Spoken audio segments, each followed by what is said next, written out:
छतरपुर में ओबीसी महासभा के हजारों कार्यकर्ताओं ने मेला ग्राउंड में पहुंचकर एक आम सभा और ओबीसी महासभा के कार्यकर्ताओं पर फर्जी केस को वापस लेने की मांग की। मेला मैदान में ओबीसी महासभा की गायत्री कुशवाहा, किरण अहरवार, धर्मेंद्र सिंह कुशवाहा, लोकेंद्र वर्मा, पुष्पेंद्र कुशवाहा, प्रदीप चौरसिया मौजूद रहे। इस सभा के बाद ओबीसी महासभा के हजारों कार्यकर्ता पैदल छत्रसाल चौराहे से होते हुए चौक बाजार, बस स्टैंड होते हुए कलेक्ट्रेट कार्यालय पहुंचे। रास्ते में कार्यकर्ताओं द्वारा बीडी शर्मा मुर्दाबाद के नारे लगाए गए और आरोप लगाते हुए बताया कि हम ओबीसी के कार्यकर्ता के कार्यक्रम होते हैं, जिस कारण से राजनीतिक दबाव के चलते हमारे कार्यकर्ताओं के ऊपर फर्जी केस लगाए गए हैं। कलेक्ट्रेट कार्यालय पहुंचकर कार्यकर्ताओं ने मांग की है कि हम कलेक्टर को ही ज्ञापन सौंपेंगे, लेकिन ज्ञापन लेने के लिए एसडीएम आए, पर ओबीसी महासभा के लोग नहीं माने और गुस्से में आकर कई कार्यकर्ता चौबे चौराहे के पास पहुंच गए और सड़क पर बैठकर नारेबाजी की, जिस कारण से लंबा जाम लग गया। कुछ देर बाद समझाइश के बाद कार्यकर्ता कलेक्ट्रेट पहुंचे और कलेक्टर को आवेदन देते हुए बताया कि हमारे कार्यकर्ताओं के ऊपर जो फर्जी केस लगाए गए हैं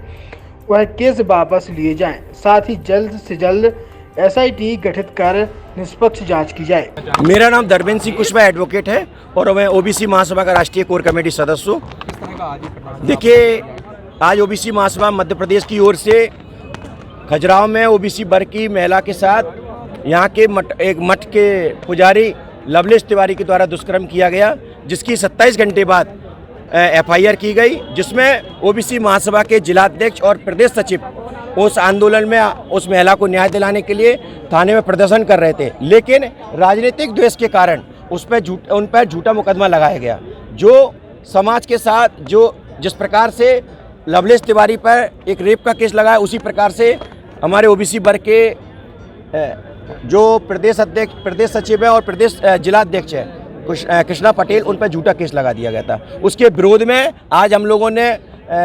मेला मैदान में एक सभा की थी और आक्रोश रैली के रूप में बताया था, और आज हम कलेक्टर साहब के यहाँ पे ज्ञापन देने आए हैं और हमने अल्टीमेट दिया है। जिस प्रकार से आपने एसआईटी गठित किया है उसमें तत्काल प्रभाव से सबसे पहले तो जो फर्जी मुकदमा लगाए हैं उन पर गिरफ्तारी पर रोक लगाएं, और हमने ये भी कहा है कि समय सीमा के अंदर 15 दिवस के अंदर इस केस को रफा दफा करके केस को वापस लिया जाए और जो लवलेश तिवारी है उसको सख्त से सख्त कार्रवाई करें उसके खिलाफ और उसको गिरफ्तार किया जाए। क्या आश्वासन दिया कलेक्टर? देखिए, अभी कलेक्टर साहब ने कहा है कि हम इस मुद्दे पे कई इशू पर हम लोग जांच कर रहे हैं और जल्द से जल्द आप सबके बीच में हम लोग रहेंगे। लेकिन ये मैं आप लोगों के इस चैनल के माध्यम से बताना चाहता हूँ, जिस प्रकार से ये जाति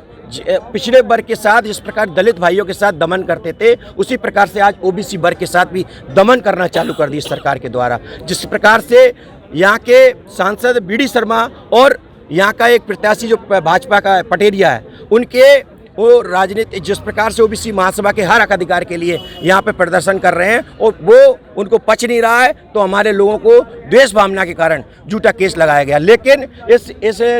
चैनल के माध्यम आपके माध्यम से बताना चाहता हूँ, ओबीसी वर्ग इतना बड़ा वर्ग है, ये संविधान को मानने वाला वर्ग है। और मैं बताना चाहता हूँ, आपको पता होगा ये इस यहाँ के सांसद बीडी शर्मा और यहाँ का एक भाजपा का अरविंद पटेरिया, ये उनको ये पच नहीं रहा है क्योंकि ओबीसी एकजुट होने लगा है। और इसके लिए आपको पता हो, इस देश के अंदर आधे से ज़्यादा ओबीसी है, हर दूसरा आदमी ओबीसी है, लेकिन अब अपने अधिकारों के लिए अब संघर्ष कर रहा है, तो उनको अब पच नहीं रहा है क्योंकि अब हिस्सेदारी की बात आ गई है। और ये राजनीतिक लड़ाई है, ये निश्चित ही राजनीतिक लड़ाई है। ये जिस बहन के लिए हम बात कर रहे हैं, जो बहन के साथ जो दुष्कर्म किया, और उसके लिए हम लोगों ने एक संघर्ष के साथ उनको न्याय दिलाने का काम किया था। लेकिन ये बहन का तो न्याय की बात थी, लेकिन ये लड़ाई भाजपा वर्सेस ओबीसी महासभा के वर्ष कर रहे हैं। लेकिन ये हम संविधान को मानने वाले लोग हैं और हम संविधान के अनुसार ही इस न्याय को हम जीतेंगे। दी गई है, कुछ इश्यूज पे एक ज्ञापन दी गई है, तो उसको ज्ञापन लिया गया है और विधि सम्मत कार्रवाई का उसमें हमने बताया कि विधि सम्मत कार्रवाई होगी।